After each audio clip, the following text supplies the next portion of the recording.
While I'm here in Wisconsin, this obviously is not the only Midwestern state with a tight Senate race.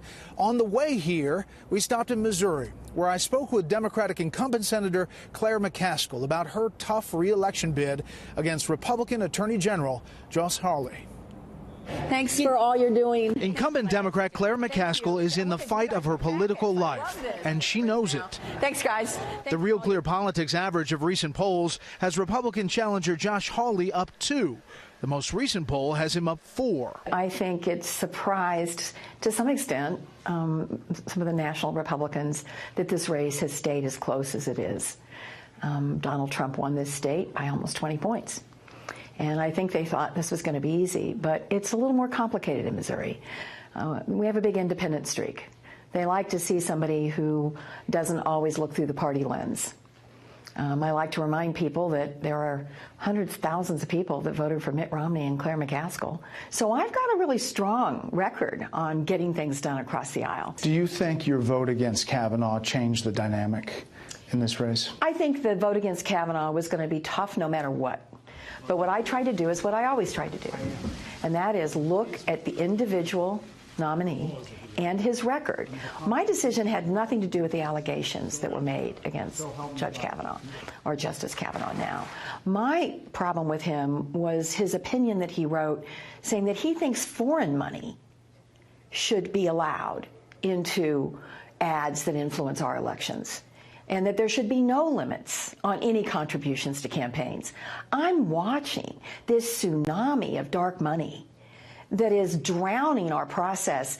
I really think this is an issue of our time, that we clean up these campaigns so that people know who's paying for the ads. You know, your critics say you voted for every one of President Obama's Supreme Court nominees, and then you voted against Neil Gorsuch and Brett Kavanaugh. So they say, you know, how is that not just moving with your party where it wants to go? I voted for over 70% of President Trump's judicial nominees. 70%. I voted for more than half of his cabinet members. I vote with him half the time. He's signed 38 of my bills into law. That doesn't sound like, to me, somebody who is knee-jerk. Some of my colleagues are knee-jerk against the president. I don't get up every day figuring out how to fight the president. I get up every day trying to figure out how I can fight for Missourians. To that point, you have this radio ad out now that says, at one point in an exchange, she's not one of these crazy Democrats. Claire's not afraid to stand up against her own party. Yep, and Claire's not one of those crazy Democrats. Who's the crazy Democrat? The crazy Democrats are people who walk in restaurants and scream in elected officials' faces.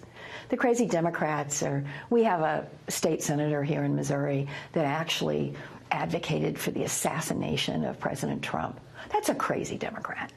I don't do those things.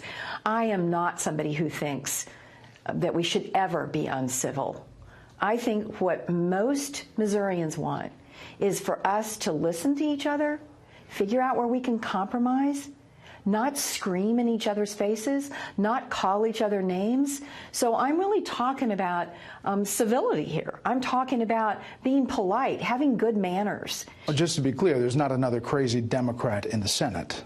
Well, I would say this. I would not call my colleagues crazy, but Elizabeth Warren sure went after me when I advocated tooling back some of the regulations for small banks and credit unions. I certainly disagree with Bernie Sanders on a bunch of stuff. So I'm not afraid. You know, I've done those kinds of things which do separate me, I think, from some of the knee-jerk folks that just are against the president no matter what. You point out about the percentages of voting with the president. 538 has it as 45% roughly. But you do vote with Chuck Schumer 80% of the time, and Elizabeth Warren 67%, and Bernie Sanders 66%. Well, you know why that is, Brett? Because we aren't getting a chance to vote on much. We have not had full debates in the Senate in a while. You know, these bills, like the tax bill, that was written in Mitch McConnell's office. It wasn't written in the Finance Committee. It's been probably 3 or 4 years since we've had a full debate in the Senate with lots of amendment votes. Now, if you go back and look at my record the entire time, back when we used to vote on things, you'll see a much more accurate picture of how willing I am to listen to both sides and do what I think is right, regardless of party. What do you think the most important issue for Missourians is right now? Health care. By far? By like far. It's not even close? Not even close. And I know that because I did over 50 town halls last year. And mostly in very red places where I'm not very popular. And what people are worried about, you know, we need to keep the parts of the ACA that work. And we need to fix the other parts. And, you know, this thing has been such a political football. And I've been the first to say it wasn't exactly right, and we shouldn't have ever done it on a party line vote. We've got a couple of bipartisan bills that will make it better. If Mitch will let us vote on them, I think we could actually improve the exchanges. I think we could actually pull back some of the regulations. But the notion that Josh Hawley is marching into court trying to score a political point without thinking of the consequences to Missourians about all of their protections going away with no backup. There is no backup, and as I like to tell Missourians, why do you think they asked the court not to decide the case until after November? Hawley called that attack disingenuous in a debate last week. She says people want to hold on to things. They don't want to hold on to Obamacare. Health care costs up 145% in this state on the exchanges because of Obamacare. The other issue that's being talked about, obviously because the president is about immigration. Sure. So this caravan is getting a lot of attention. It's Stop coming. them at the border. And what do you do? When they get to the border, what do you do? I think the president has to use every tool he has at his disposal, and I'm 100% back him up on that. Whether it is turning them back because we are not equipped to handle that many asylum claims into our system. And by the way, that's one of the issues here. We've got to surge and use technology to address when somebody comes across the border and they ask us for asylum. The law says we need to hear them, but we're waiting way too long to hear it. We need to hear them right away. So I do not want our borders overrun, and I support the president's efforts to make sure they're not. Do you regret supporting Hillary Clinton in 2016? You know, that's a hard question. You know, obviously my state disagreed with me on that.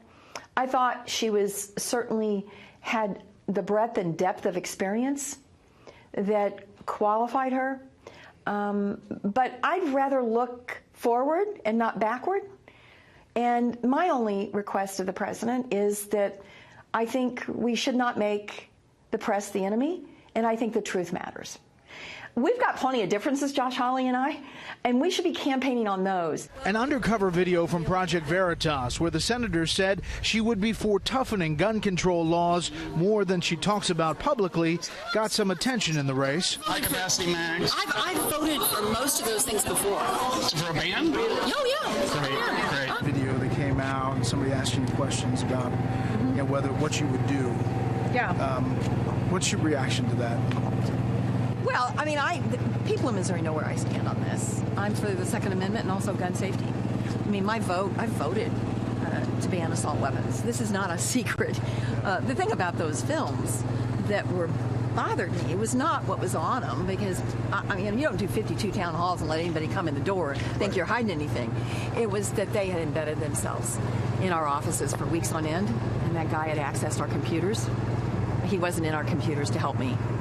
So there was fraud, and I think that's a new normal that we've got to do something about. There's no voter out there that has to worry about what you say to us as being different than what your policy on guns is going to be. That's when it comes in handy that I've got this very clear record.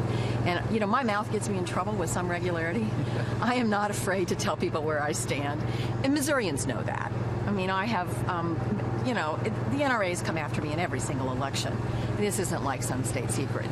That I believe we should have universal background checks, and I believe we should ban bump stocks, and I believe if you've been on a terrorist list, we probably shouldn't be getting weapons at a gun show. This is stuff I've been very clear about, and you know, the NRA is running ads against me, so I don't think that how I feel about gun safety is a secret from Missourians. Last thing, you got the bus right here. Is this the closing days? You spend a lot of time on this? Oh, I spent a lot of time on it. You know, not just now, but for months on end.